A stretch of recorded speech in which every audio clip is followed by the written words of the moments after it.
Alright, so I'll start with the most fun question. What's the halal way of approaching a girl you like? Even though that's question number 12. Alright, so I'll start with the most fun question. What's the halal way of approaching a girl you like? Even though that's question number 12, I thought,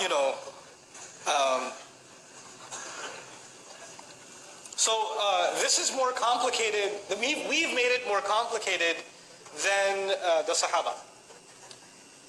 So the Sahaba were simple people, and they came from a very rebellious society, where men and women did all kinds of things and nobody cared. And then Islam came. And I want to give you some background here. In Medina, when the Sahaba migrated, the Muhajirun were bankrupt nearly, right? They left everything behind. And Medina was a crazy place. Right now it's Medina Munawwara. But Medina back then was Las Vegas. It was bad. When the Prophet went there, it was not a good place. Okay, you have to understand, it was a crazy, crazy society. For instance, one of the most common industries in the city of Medina was prostitution. When the Prophet moved there, and the women there were brothels, like prostitution houses, they used to have flags outside their house, that this is a place you can come for those kinds of things. And a companion comes to the Prophet and says, Ya Rasulullah, there's a woman, because he doesn't make any money, he's a muhajir. There's a woman, she makes good money, I'd like to marry her. And what does she do? Oh, well, she's in the... You know what I'm saying? I'm not going to spell it out. And you know why I'm telling you this? Because Sahaba didn't even know that's a bad thing yet. They were also learning, weren't they? They didn't become angels overnight. They were being developed.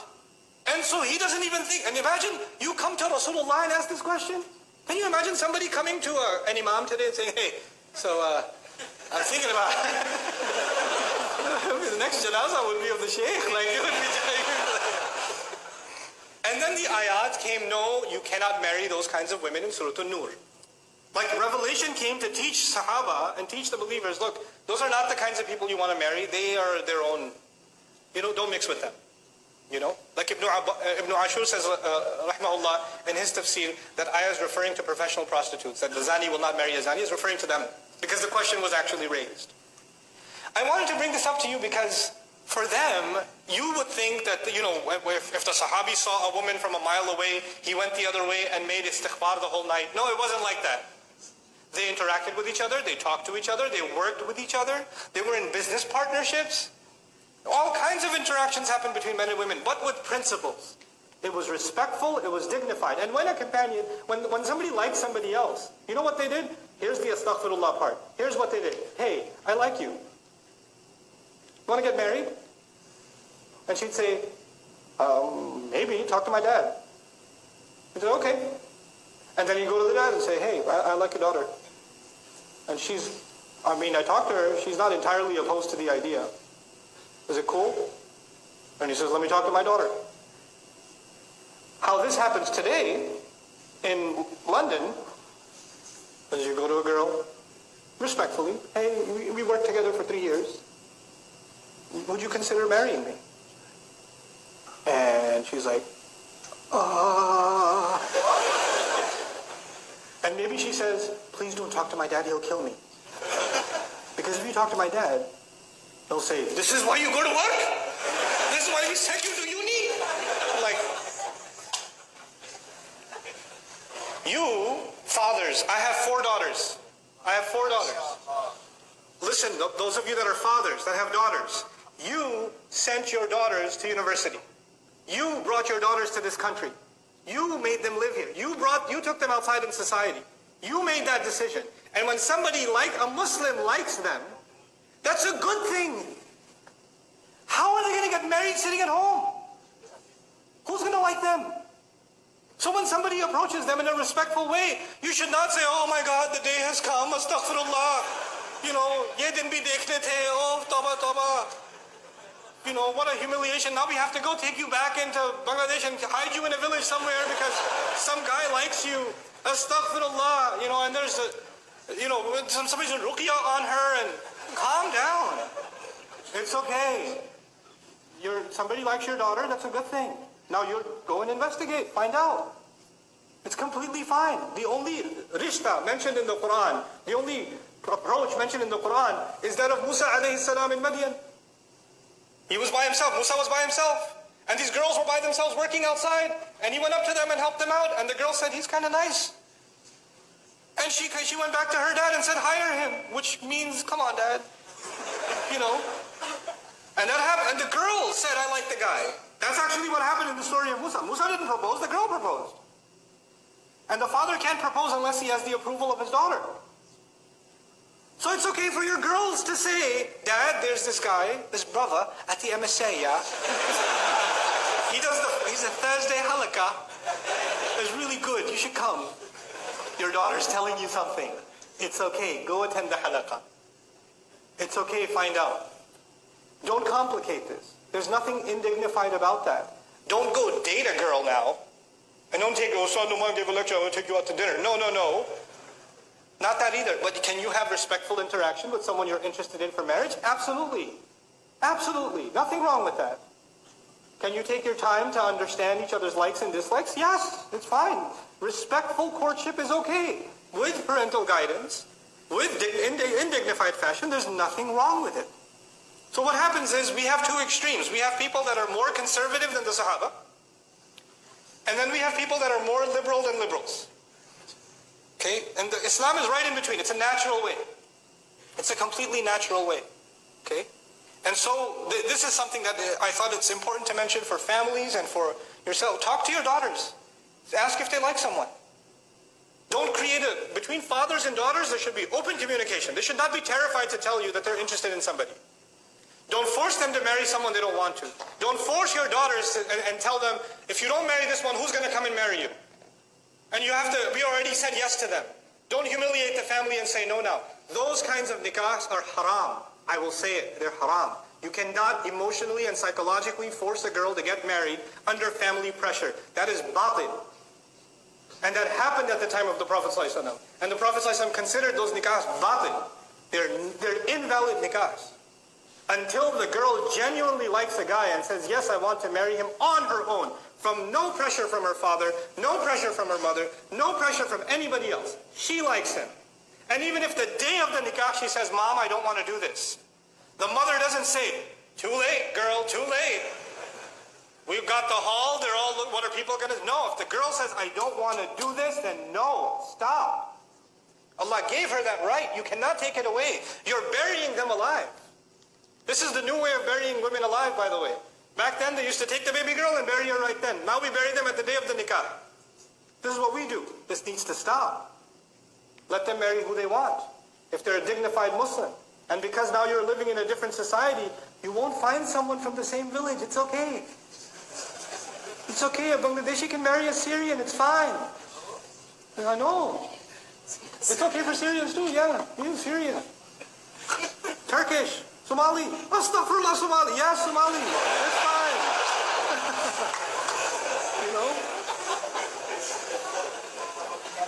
You know, Musa alayhi salam is an Arab. Musa is an Arab. Or actually not an Arab. He's from Israelite. And he married an Arab. He went and married in Madian, didn't he? So many Arabs, we only marry Arab. Really? Musa alayhi salam was actually from Israel. What's up with that? You know? It's all good.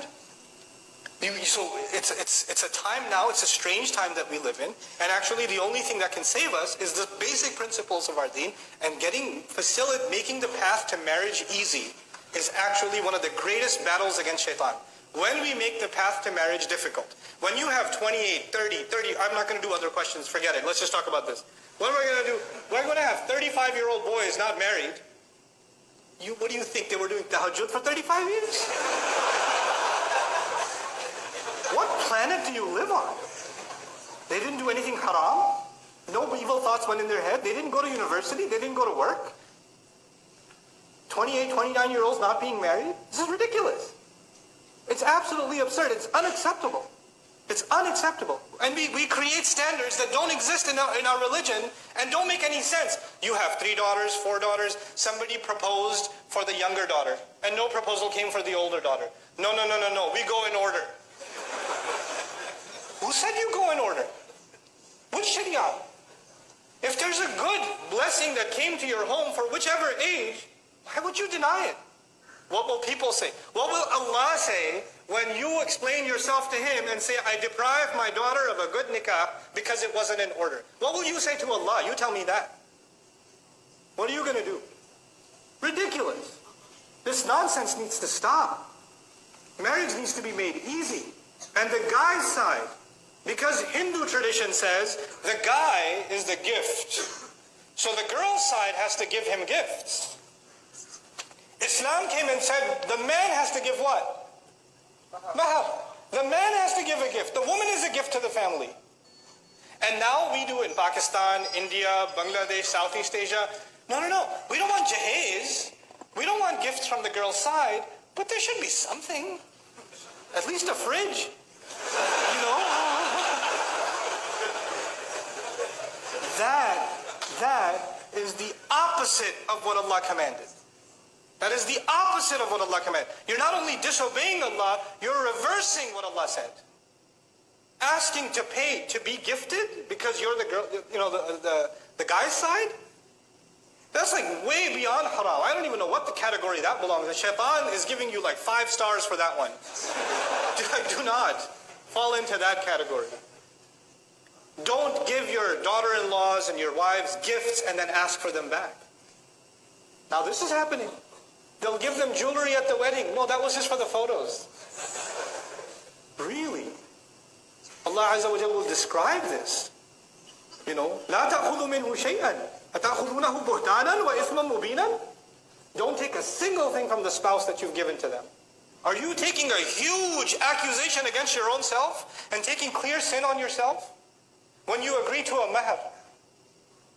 You know, nowadays the fashion is they don't discuss the mahar until the day of the nikah or the minute of the nikah. Before then, when the mahar comes up, they say, oh, it's family, it's okay, we'll work it out, it's okay. And then the time comes, and then the girl's son says 50,000. And like, the poor guy was eating biryani and gets stuck in his, you know, like, 50,000? And then his uncle whispers in his ear, it's okay, nobody pays it. If you have no intentions of paying mahar, your nikah is invalid. If you have intentions of asking your wife to forgive the mahar, you're committing a grave sin. You can't even ask for a discount. You cannot, you're not allowed. You can't give it when, you know, you decide. She decides when it's given. That's her right. That's what validates the marriage. Don't agree to a mahar you can't afford. Don't agree to a mahar you have no intention of paying. Don't agree to a mahar that you intend to get forgiven. Oh, if you loved me, you would have forgiven it. Why does money have to prove that I love you? Because it's mahar. And because you can't use that kind of language. فَإِن طِبْنَ لَكُمْ عَنْ نَفْسٍ مِّنْهُ شَيْئًا. If they, out of their own free will, out of the goodness of their own heart, decide to give you some of it, like you gave the 1,000 for the month to her of the mahar, and she says, here's 2 pounds, get yourself an ice cream. That's up to her. If she wants to do that, she can do that. But you cannot. That's not your money. That is not your money. These things, why am I highlighting these random things? These are the things that we have introduced into the institution of marriage, making marriage difficult. And when you make marriage difficult, the door to zina is wide open. The door to corruption is wide open. It's unnatural to think that an 18-year-old, 19, 20-year-old guy, girl are going to be in university and they're going to be there for 5, 6 years and not develop any emotional attachments. And then for them to randomly marry a cousin back in Lahore. That's not going to happen. And if it does happen, it's a form of oppression because she's emotionally attached to somebody else, and no man wants to be with a woman who's emotionally attached to somebody else, or vice versa. It's oppression. Sometimes you're denying a nikah only because it wasn't you. You didn't come up with it. The guy says, I like the girl. No, you will marry who we say. Why? Who said? It's a mistake. I don't like it. I don't like that girl. That's not your problem. That's his problem. He's an adult now. Let him make that mistake. If it's a horrible mistake, so be it. But Allah gave those young men and women the right to pick who they want. Parents can give advice, yes. But when you try to control what your children are doing, it will only lead to disaster. It will only lead to disaster. I'm not giving license to 12-year-olds and 14-year-olds who say, Ustad Nouman said I can marry whoever I want. No. I'm talking about mature adults. I mean, I've met young women that are 25, 26-year-old, accomplished in their careers, pharmacists, physicians, you name it, and they like somebody and they want to marry them. Family says no. That is absolutely dhulm. Nothing else can describe it. That is dhulm. If a woman says she wants to marry someone and he's a Muslim, there's no reason for you to stop it. You have no right as a family to stop it. This is wrong of you to do. You're abusing a right that Allah gave you. Abusing it. It should not happen. And for young men, the last bit of advice is for young men, become men. Earn a living. Be dignified. Don't offer like dates for mahar. The Sahaba used to give, what other thing are you a Sahabi? Other than the Kit Kat you want to give for mahar. You know? No. Be dignified. You know, earn a decent living for yourself. Don't say, I like her, I don't have a job, but I don't know, her family's only interested in dunya. Yeah, that's why we have mahar. Only interested in dunya. You're supposed to be concerned about dunya too. وَلَا تَنْسَ نَصِيبَكَ مِنَ الدُّنْيَا. It's in the Quran. Don't forget the portion you are owed in this life. It's a worldly decision too. It's not just a spiritual decision. How is somebody going to provide for my daughter? Where is she going to live? Is she going to live a decent life? These are respectable questions. These are decent questions. So these things we have to take very, very seriously in our communities. And when it comes to the subject of marriage, I didn't talk today about what happens after marriage, because there's a whole set of dhulm we do after marriage. That's for another time. I'll yell at you another time. But right now, let's just fix the institution itself. Let's make marriage easy for our young people, especially the ones that are ready and capable. You know, مَنِ اسْتَطَاعَ مِنْكُمُ الْبَاءَةَ فَلْيَتَزَوَّجَ. Whoever among you is capable, let them get married. If capability is there, no other barrier should be there. And for those of you that will find this controversial, it's okay. I'm leaving here anyway soon, so that you deal with it and troll me on online. So I'll tell you, if your son wants to marry somebody who just took shahada yesterday, right? Or the girl wants to marry a guy who just became Muslim a week ago or something. And you say, well, he only became Muslim because he wants to marry the girl. It's not a real shahada. Who decides what a real shahada is? Who decides? Can you tell why something happens? When Osama, the famous narration of Osama came, that he was about to kill someone in battle. In battle, he's about to kill someone, and the guy falls. The enemy loses his sword. And he's about to strike him down. And he says, Ashhadu an la ilaha illallah wa ashhadu anna Muhammad Rasulullah. He took shahada, became Muslim. Did he become Muslim? Because when he fell down, it hit him really hard on the head, and all of a sudden Islam started making sense. And he's like, hold on a second, I think we need to stop this, and I'm ready to be Muslim now. Obviously, he took shahada because he knows Muslims don't kill each other. So he took advantage of the opportunity, because he's losing. If he was the one on top, he wouldn't have taken shahada, would he? So he's on the bottom and he takes shahada. And Osama sees it and says, yeah, right. He killed him.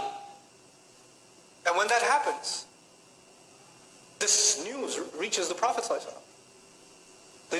Is it obvious, like 1000% the guy took shahada for the wrong reason?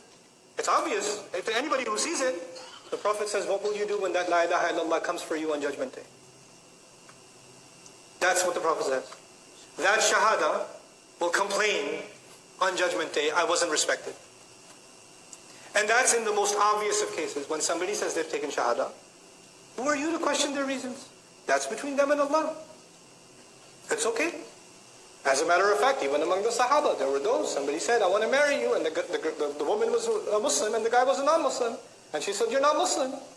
He goes, okay, I'll become Muslim. She says, okay, fine. And he became Muslim and they got married. Done. But you could say, astaghfirullah, he took shahada for a woman. Yeah, but the Prophet was okay with it. Why do you have a problem with it? The sunnah is okay. You're more sunni than the sunnah. So what you need to do now, what you and I need to do, is understand that we are in a challenging time. And our children are exposed to the worst kinds of haram are no big deal now. They're accessible, they're easy, and they're not hard to fall into. And in that environment, when the opportunity for nikah is there, please, It is a grave crime for us to deny that opportunity. To consider, of course, give your children advice. I think this is a bad nikah for this reason, this reason, this reason, but the decision is yours. The decision is yours. You have to share sincere advice. Ad-dinun nasiha. You do. But at the end of the day, they'll have to make their decision. And if it was a bad decision, so be it. That's okay too. That's their mistake to make. That's a better mistake than the mistakes they will make outside of marriage. You understand that, right? And that you won't even know about. And you'll tell yourself, no, my son, my daughter, they would never. Really? Really? Because you come from like an angel family? Your son and daughters don't have hormones? They don't have emotions? They don't have attachments? They don't have obsessions? They don't have temptations? They do. Don't be deluded into thinking he's a good boy though, he prays. Yeah, what is prayer going to do? What is prayer? If you say, Inna salata tanha anil fahsha'i wal munkar, that works to an extent. But Allah created us with a fitrah. You're denying that fitrah. So I know I went on a